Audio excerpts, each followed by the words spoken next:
New legal fallout from Ebola in the U.S. Remember nurse Nina Pham? Well, she managed to beat the disease after catching it from a Liberian patient in Texas. Now, the Dallas Morning News reporting that she's getting ready to sue the parent company of that hospital over allegations of inadequate training as well as privacy issues. Joining me now, defense attorney Eric Guster and trial attorney Rachel.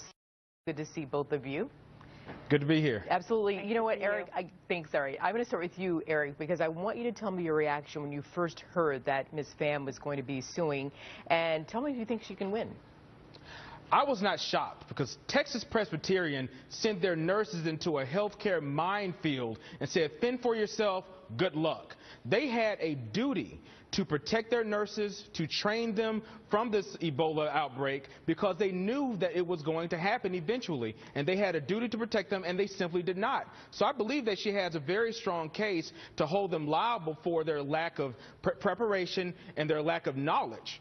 Dr. Daniel Varga, he is the Chief Clinical Officer for Texas Health Resources, and he testified before Congress in October, you probably know, and he's saying that the company shared an Ebola advisory that it received from the CDC, all right, before Mr. Duncan arrived with its personnel and said that the Presbyterian staff was trained to manage Ebola. Eric, can this lawsuit end up on the doorsteps of the CDC?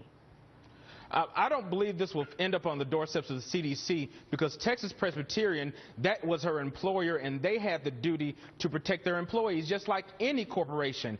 And Texas Presbyterian, according to the information we've received and researched, they were actually looking up things on the internet on how to deal with this Ebola outbreak, because the hospital, from its management on down, they're supposed to inform their employees of how to protect themselves, how to protect the public and their patients, and they simply did not do that from what I have read and all of us know about this particular case. Let me pull up quickly, Eric, regardless of the outcome, how will this affect personnel there at the hospital?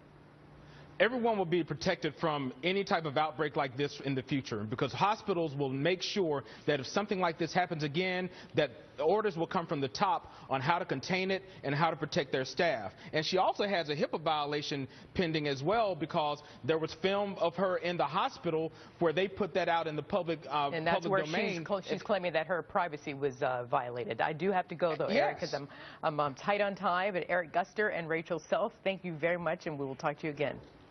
Thank you. Thanks. Good to see you both.